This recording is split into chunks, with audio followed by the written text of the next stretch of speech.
Il est 20h, vous regardez la télévision Walfadjri. Madame, monsieur, bonsoir, c'est un plaisir de vous retrouver. Tout de suite, les titres de cette édition. Lendemain de fête difficile pour les Sénégalais de Gambie, un des leurs a été attaqué et tué à coups de couteau par une dizaine d'individus. Les parents de la victime interpellent les autorités sénégalaises et réclament justice. La plateforme Aquatech Dégage ne désarme pas. Elle exige que la gestion des forages soit laissée aux populations.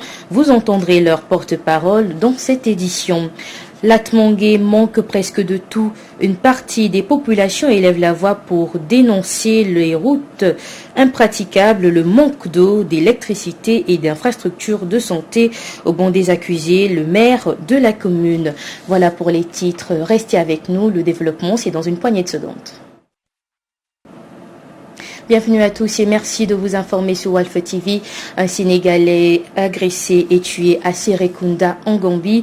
Une dizaine d'individus l'ont attaqué avant de lui administrer plusieurs coups de couteau.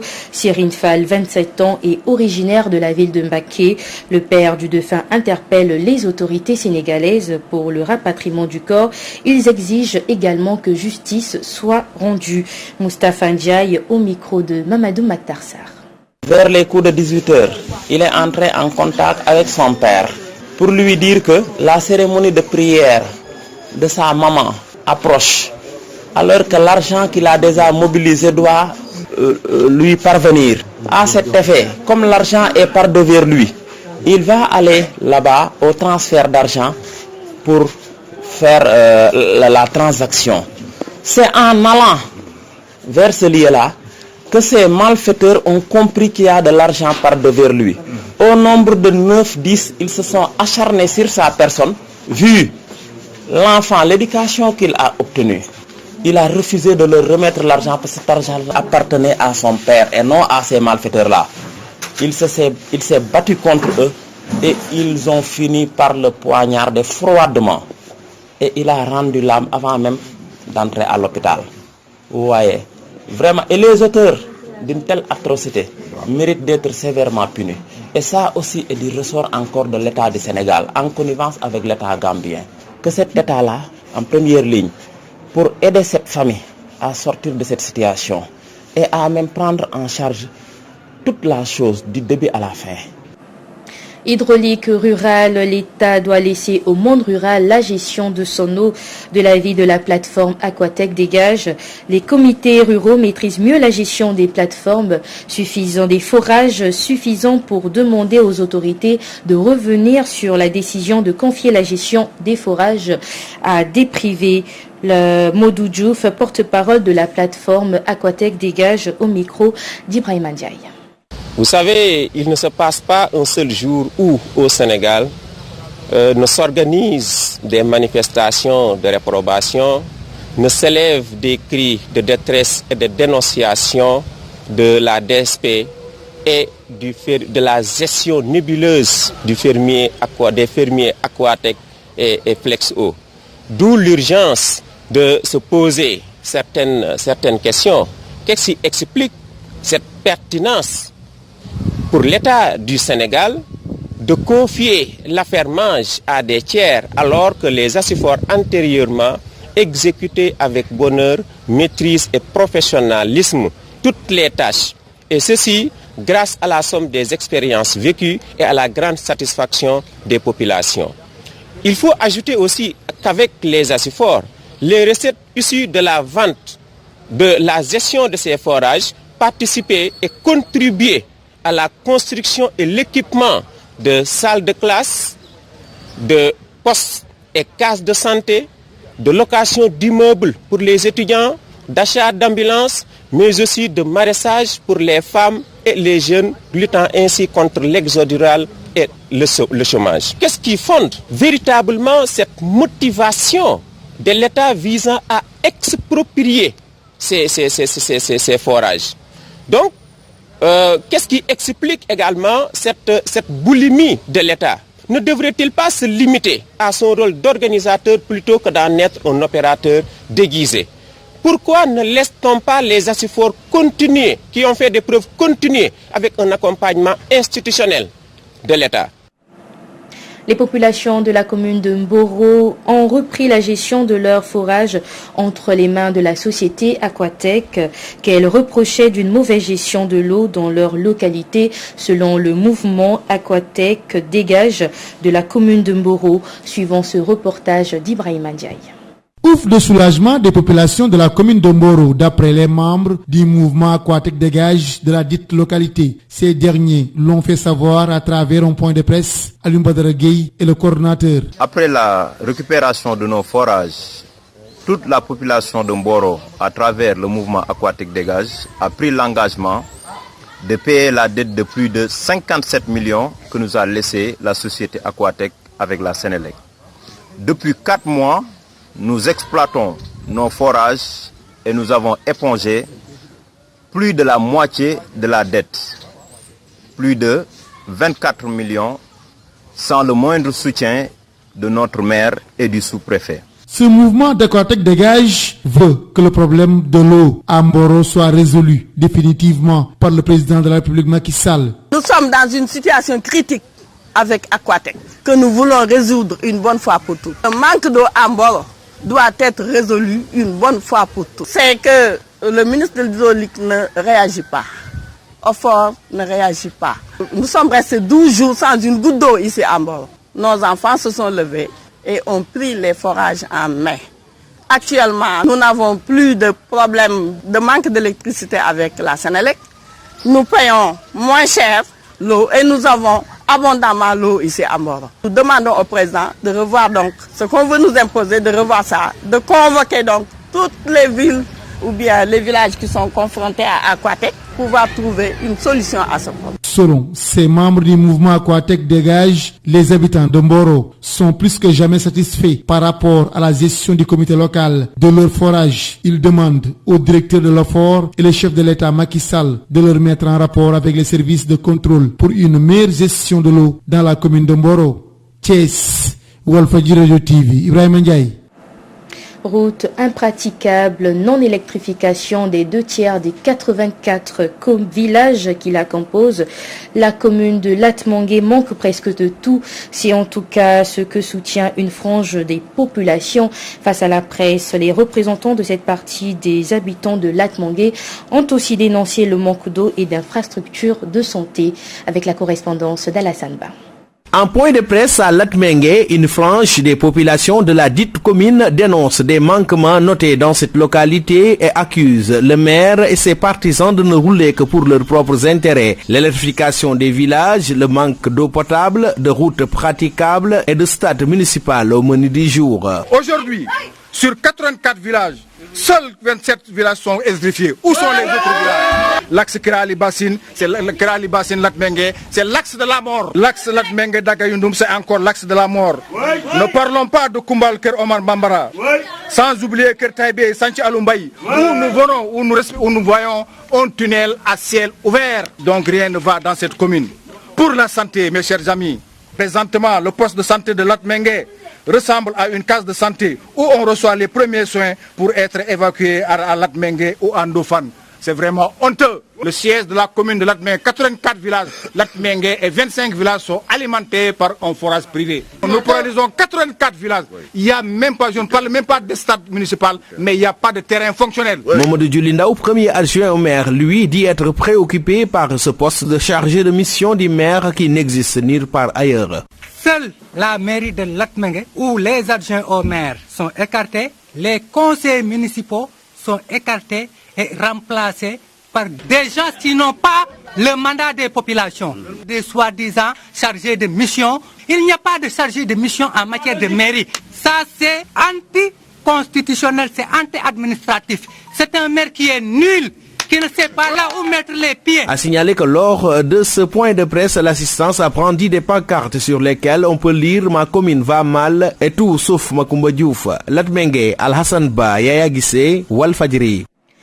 À Louga, les habitants du quartier Tchorna n'en peuvent plus d'être envahis au quotidien par la pollution venant des résidus d'arachide de l'usine de la Sonacos. Elle sonne l'alerte qui interpelle les autorités, nous dit Oumar Kayere dans ce reportage. Le quartier Tchorna de Louga agressé au quotidien par une pollution atmosphérique. Une pollution née du décortiquage des graines d'arachide de l'usine de la Sonacos et qui a fini d'importuner les riverains. La poussière est partout, jusque dans nos chambres. Tu les balais, une minute après, ça revient. Modou Diagne Fada, directeur de la Sonacos, sait bel et bien que l'usine ne doit pas être ici parce qu'il a été ministre de l'Environnement. Tout le quartier est pollué. Même les HLM ne sont pas épargnés. Cette situation n'est pas sans conséquences car nombreux des habitants de ce quartier tombent souvent malades à cause de ces résidus de coque d'arachide qu'ils respirent. Nos enfants qui sont là, ils sont malades des infections pulmonaires. L'indifférence des responsables de la Sonacos est pointée du doigt.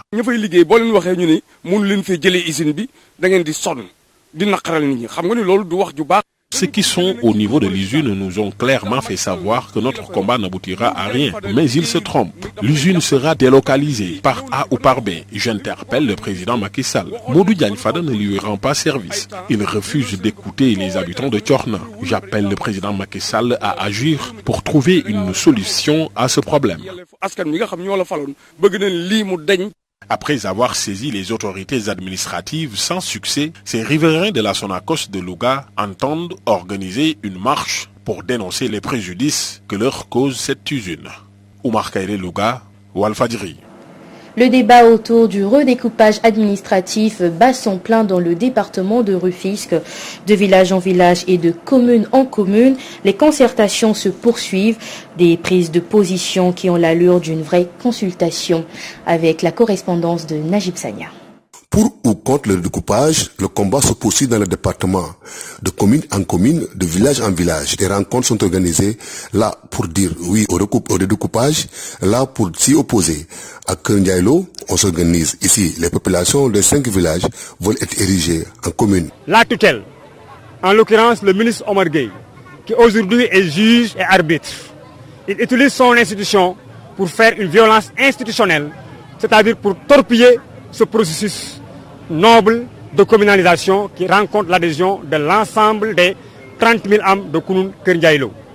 Nous sommes là pour dire non à ce nouveau projet de redécoupage forcé qui ne s'inscrit dans aucune rationalité objective. À Nyakourab, pas question de rester à Sangalkam. Pourquoi ne pas être transféré dans le nouveau département de Kermassar? On va aller vers le département de Kermassar, mais avec toute la commune de Djahaï, parcelle Nyakourab. C'est clair? C'est clair? Non, on ne veut pas qu'on nous divise. On veut aller avec nos amis, on veut aller avec nos familles et nos parents. Parce que vous voyez, Daruchoubou, Djahaï, c'est notre famille. Ils essayent de nous diviser, mais pourquoi Omar Gueye veut-il nous diviser? Pourquoi? Il y a quoi? Un autre groupe basé à Kerndiaïlo salue le projet de découpage. Ils veulent regagner Sangalkam. Pour eux, l'initiative est salutaire. Dans le cadre de la correction, nous sommes d'accord pour aller rejoindre Sangalkam au lieu de passer par Sangalkam et de rejoindre Mbambilor pour aller régler quoi que ce soit. Nous sommes en phase avec ce que le président de la République, M. Macky Sall, a dressé pour nous. Dans le village de Dougarpol, logé dans la commune de Yen, le redécoupage a tout fait pour le ramener dans la commune de Djamnyadjo. Une revendication que les gens du village ont toujours eu à faire et qui a été aujourd'hui une satisfaction pour les populations de cette localité. Étant un et indivisible, étant un village, nous ne voulions pas que ça soit géré par deux collectivités territoriales différentes. Et notre vœu qu'on voulait, c'était que Ndoukhora soit compris dans la commune de Djamnyadjo. Et on remercie le président de la République d'avoir résolu, entendu cette doléance des populations, le fait de rattacher entièrement Ndoukhora dans la commune. Le conseil départemental de Rufisque s'est réuni pour se prononcer en faveur du regroupage avec 40 conseillers pour et 9 contre. Le vote s'est déroulé sans problème. C'est sur 58 présents, nous avons eu 40 qui sont pour, 9 abstentions et 9 qui sont contre peut-être l'idée de découper du département de Rufisque cette commune de Djahaï. Rufisque n'est pas À Thiès, l'UCG a lancé une opération coup de poing pour débarrasser la ville des ordures de la Corité. Les agents de l'unité de coordination de la gestion des déchets solides ont ainsi procédé au nettoiement des marchés et d'autres artères de la ville. Korkasek, coordinatrice UCG Thiès avec Ibrahim Ndiaye. Comme on a l'habitude de le faire après chaque lendemain de fête religieuse, donc sur les instructions du coordonnateur M. Maskiam, donc nous déployons nos équipes au niveau des grands marchés pour essayer un peu de soulager avec, vous constatez, il y a beaucoup de production de déchets au lendemain de chaque fête. Donc nous essayons un peu de soulager les commerçants pour essayer un peu de concert avec la commune de Thiès Nord. Donc nous essayons un peu de voir comment enlever tous ces déchets-là d'ici la journée d'aujourd'hui. Donc pour le déploiement, nous avons une 60aine d'agents qu'on a déployés au niveau du marché central. Nous avons aussi déployé 2 bentasseuses et 2 polybennes avec 5 caisses qu'on a déployées au niveau du marché parce qu'il y a une très grande production de déchets aujourd'hui. Donc le seul problème que nous rencontrons, c'est avec les quelques étals que nous avons trouvés sur place et qui nous empêchent vraiment de pouvoir déployer les équipes au niveau du marché. Ça aurait été mieux que le marché soit fermé un peu pour nous faciliter le travail. Donc là aussi, on a échangé avec la commune, donc c'était prévu, mais malheureusement, on gère quand même. On gère. Le service est une continuité, donc je viens de prendre le pôle Thiès et avec les communes, donc on a pas mal de perspectives en vue pour essayer un peu d'améliorer le système de collecte au niveau des différentes communes. Donc nous sommes en train de réfléchir ça, donc on va très bientôt sortir un nouveau schéma d'organisation en termes de balayage, en termes de circuit de collecte, mais surtout pour la gestion des marchés. Ce samedi 15 mai est célébrée la Journée internationale des familles, occasion saisie pour s'interroger sur la situation des familles. Au Sénégal, cette cellule de base de la société subit des crises multiformes. Le reportage du jour de Mahmoud Jabi Gassama. De nos jours, voir une famille vaste vivre sous le même toit dans notre société n'est pas chose facile et ceci est dû à plusieurs facteurs si l'on se fie à nos interlocuteurs. Il n'y a plus de grandes familles, presque ici au Sénégal. La plupart, on a trop copié sur le blanc. Je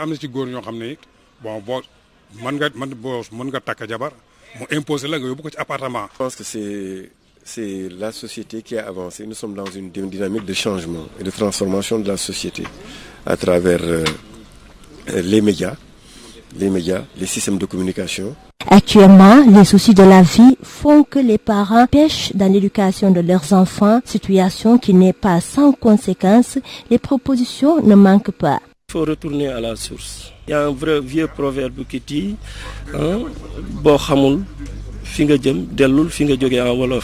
si tu ne sais pas où tu vas, il faut retourner en arrière. Et retourner en arrière, c'est retourner dans notre source, notre culture. La façon dont nous éduquons nos enfants à l'ancienne, c'était vraiment génial. L'éducation est l'affaire de tous. C'est l'affaire de tous. Il y a une part dédiée aux parents, une part dédiée à l'école, une part dédiée à la société. Donc c'est ces 3 ensembles-là qui constituent l'éducation d'une personne.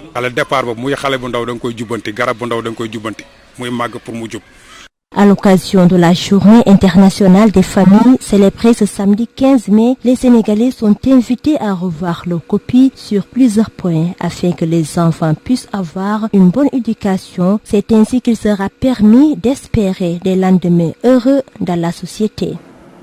Le litige foncier opposant la municipalité de Ndiamanguène, Sicap Mbao, au promoteur Modiba est loin de connaître son épilogue. Le procès entre les deux parties est finalement renvoyé au 22 juin.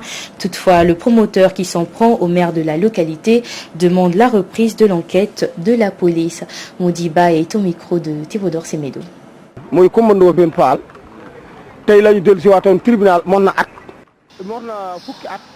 Mon problème, c'est avec Koumando Fenfal.